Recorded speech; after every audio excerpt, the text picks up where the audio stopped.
That afternoon, while I was tidying up my bedroom, a soft creak came from behind me. I turned, and Leo was standing in the doorway, his gaze fixed on the object in my hands. My heart stopped. How do I even describe this?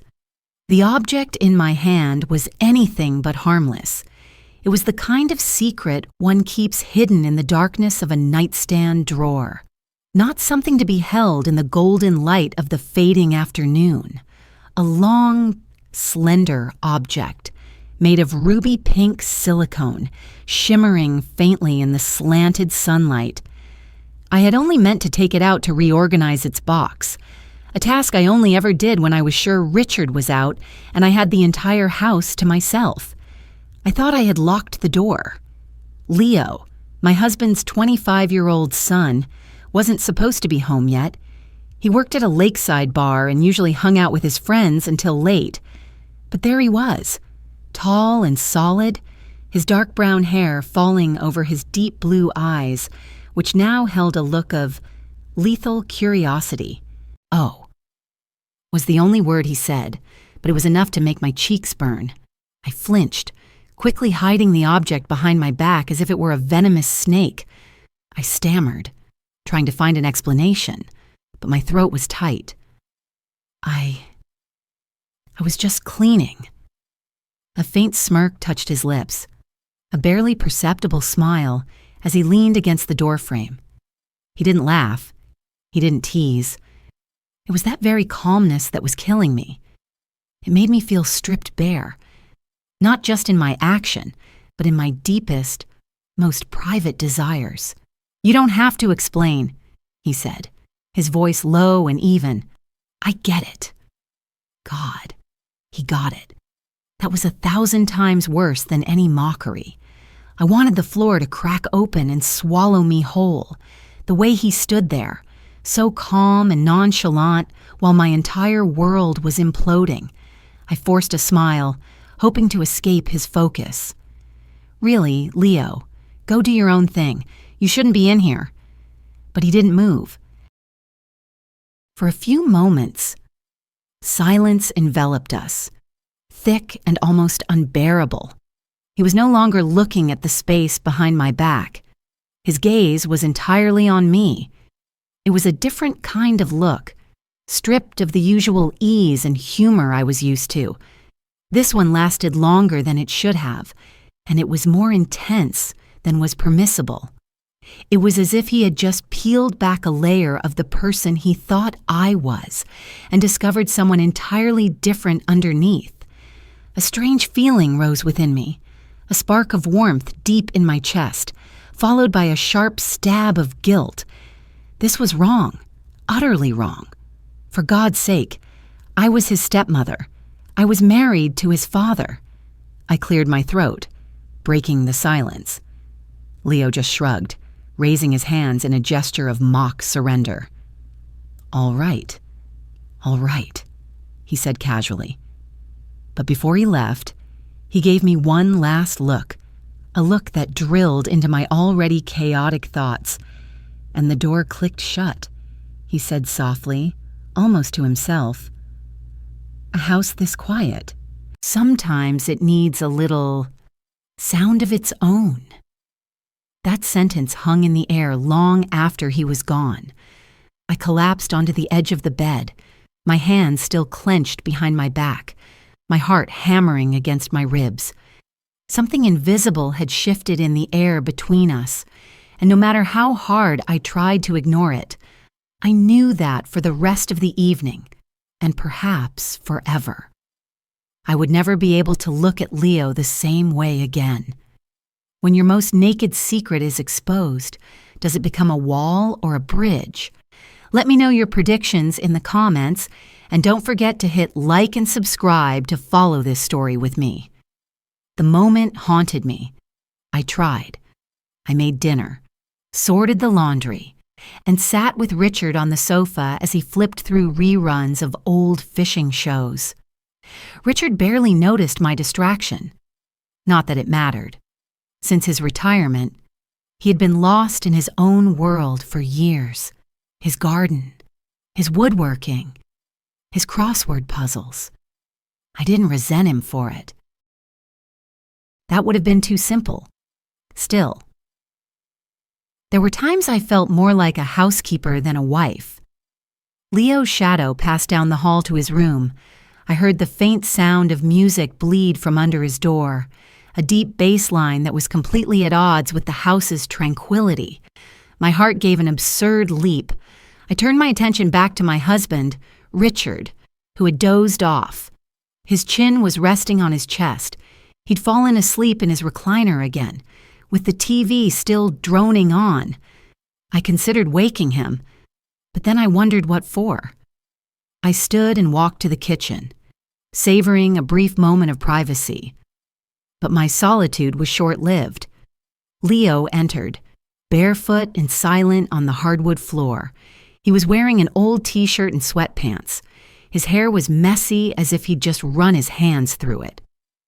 "Hey," he said casually, opening the fridge and grabbing a bottle of water. "You're up late." "I could say the same about you," I replied, keeping my tone light. He smiled, leaning against the counter. "Just unwinding. You know, it's not always easy being under this roof." That comment made me pause. "What do you mean?"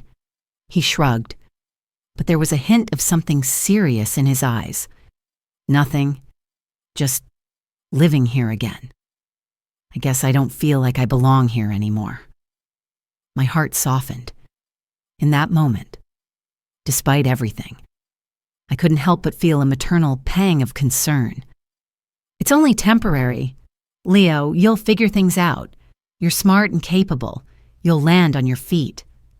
"Thanks, Annalise," he said, his voice quieter now. "I really appreciate that." For a moment, we stood in silence. The kitchen seemed to shrink. The space between us contracted, though neither of us moved. His eyes lingered on mine, and I felt that flicker of warmth in my chest again. I cleared my throat, busying myself with wiping the counter, desperate to break whatever spell was threatening to take hold. But Leo wasn't finished. "About earlier," he began, his tone once again playful but laced with meaning. "You don't have to be embarrassed. I told you, I get it." My hand froze mid-wipe. I turned to him, trying to keep my composure. "Leo, let's not talk about that. All right, it's not worth bringing up again." "Okay," he said, raising his hands in surrender. But there was a teasing edge to his smile that made my stomach flip. He walked past me, close enough that I caught a faint whiff of his cologne, a scent of pine and leather, strange yet addictive. I didn't turn around, but I could feel his presence behind me for a moment before he finally left the kitchen. That night, as I lay in bed next to Richard, my mind raced. What was happening to me? To us? To this house, I had always been able to maintain clear boundaries that were never meant to be crossed. But Leo had a way of bending those lines, even when he wasn't trying. And the worst part was, I wasn't sure I wanted him to stop. The next morning, I tried to act normal. I made breakfast as I always did, eggs, toast, and coffee for Richard, a smoothie for myself. Leo was the last one in the kitchen, as usual. His hair was still damp from a shower. He greeted Richard with a casual "morning," and me with a warm smile that made my pulse quicken. The three of us sat at the table, the clinking of silverware and snippets of small talk filling the air. But underneath it all, I could feel the tension. Every time Leo's hand brushed mine as we passed the salt or refilled coffee, it felt deliberate. I caught him watching me more than once, his gaze steady and unreadable. Richard, of course, noticed none of this. After breakfast, Leo offered to help me clean up. Normally, he would have disappeared into his room or gone out with friends, so his offer caught me off guard. "You don't have to do that," I said, stacking plates in the sink. "I want to." he replied, already grabbing a dish rag. We worked in silence for a while, but the air between us felt charged. At one point, I reached for a glass at the same time he did, and our hands collided. Neither of us pulled away immediately. "You're different," he said, quietly. His voice was just a whisper. "What do you mean?" I asked, my throat suddenly dry. He hesitated, his eyes searching mine. "I don't know. It's just, you're not like other women your age."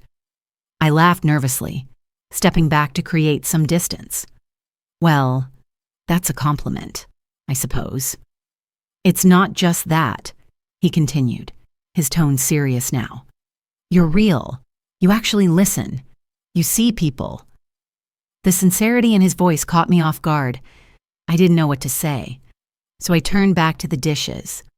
But as I scrubbed, I felt his presence close behind me. My heart was racing again, and I hated how much I wanted him to stay there. Before I could gather my thoughts, Richard's voice called from the living room. "Annalise, where's my crossword puzzle book?" The moment shattered.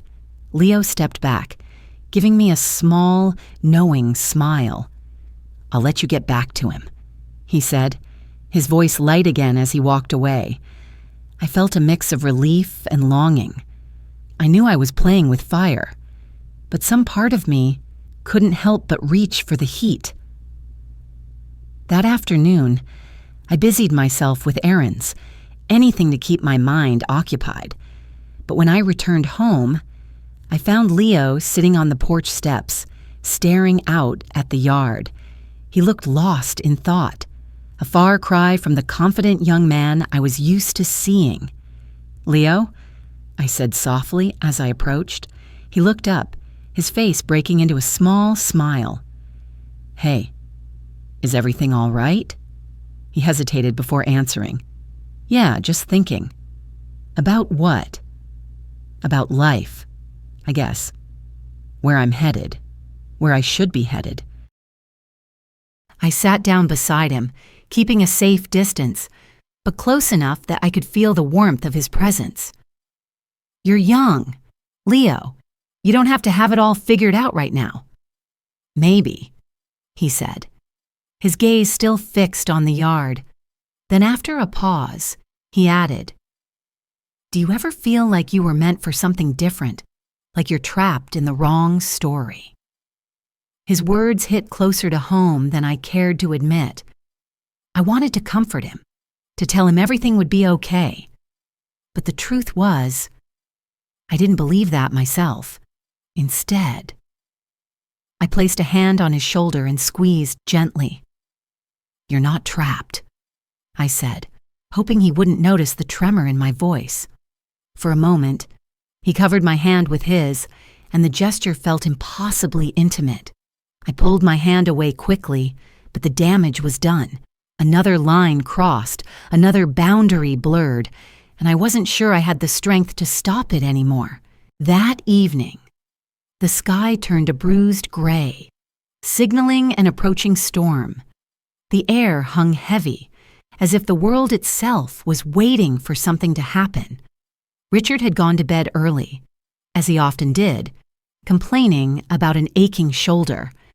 I had settled into the living room with a book, but I couldn't focus. The storm outside mirrored the one building within me, something restless, unpredictable, and dangerous. Leo was in the kitchen. The sound of the fridge opening and closing carried through the quiet house. I could hear the faint clink of glass as he poured himself a drink. Moments later, he appeared in the living room doorway, holding 2 glasses of whiskey. "A drink?" he asked, raising an eyebrow. I blinked, caught off guard. "I don't usually drink this late." "Well, maybe tonight's an exception," he said with a grin, handing me a glass without waiting for an answer.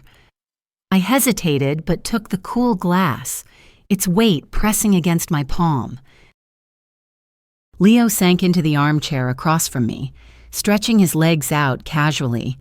The lamp beside me cast a warm glow on his face, highlighting the sharp angles of his jaw and the faint shadow of stubble on his chin. "What are you reading?" he asked, nodding toward the book in my lap. "Just something light," I replied, holding it up. "Nothing exciting." He smirked. "I find that hard to believe." I laughed softly, taking a sip of the whiskey. It burned, but it was a welcome distraction from the tension that had been building all day. For a while, we sat in a comfortable silence, the storm outside growing louder. But then he spoke again, his voice low. "Can I ask you something?" I glanced at him warily. "Depends on what it is." He swirled the liquid in his glass, his eyes fixed on it as if he were gathering his thoughts. "Do you ever feel stuck?" His question startled me.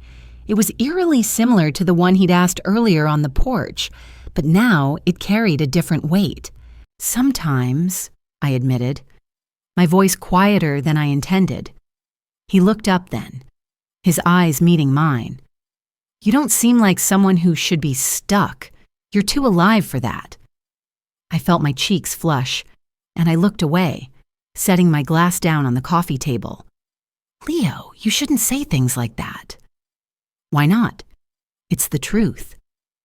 His words hung in the air, thick with unspoken meaning. I stood abruptly, needing to put space between us. "I think it's time we called it a night," I said, avoiding his gaze. But before I could leave the room, the power went out. The sudden darkness was disorienting, and I froze mid-step. "Damn it," I muttered, my voice shaking. "It's just the storm," Leo said, his tone calm. I heard him stand, the soft shuffle of his feet on the carpet. "Hold on, I'll find a flashlight." I heard him move closer, the faint rustle of fabric as he passed me. Then his hand brushed against mine in the dark, and I sucked in a sharp breath. "Sorry," he murmured, but he didn't pull away. His hand lingered, warm against mine, and the air between us seemed to shift. I didn't move. I couldn't. My heart was pounding so loudly I was certain he could hear it. "Annalise," he said softly, his voice barely more than a whisper. I turned toward him, and though I couldn't see him in the dark, I could feel his presence, his warmth, his steady breathing, and then his hand slid up to my wrist, holding it gently. "This is a bad idea," I said, my voice trembling. "I know," he replied, but he didn't let go. The first crack of lightning lit up the room for a brief second, and in that moment, I saw his face earnest, vulnerable, and impossibly close. And then he kissed me. The kiss was soft at first, tentative, as though he was waiting for me to push him away. But I didn't. Instead, I found myself leaning into him, my hands gripping his shirt as if he were the only solid thing in a spinning world. When the lights flickered back on, we broke apart, both of us breathing hard. The reality of what we'd just done hit me like a wave, and I stepped back, my hands trembling. "This can't happen," I said, shaking my head. Leo didn't argue. He just stood there, his expression unreadable. "I know," he said, his voice steady. But the damage was done. A line had been crossed. A secret had been born in the darkness. And I knew. Even though the lights were back on, a part of us would forever be left in that storm. The house by the lake is quiet once more. But is it a silence of peace or a silence of ruin when a secret shatters? What is truly broken, the lie itself, or the peace that was built upon it? Share your deepest thoughts in the comments below. I read every single one. Don't forget to like this video and subscribe to the channel so you don't miss the next story we uncover from the shadows.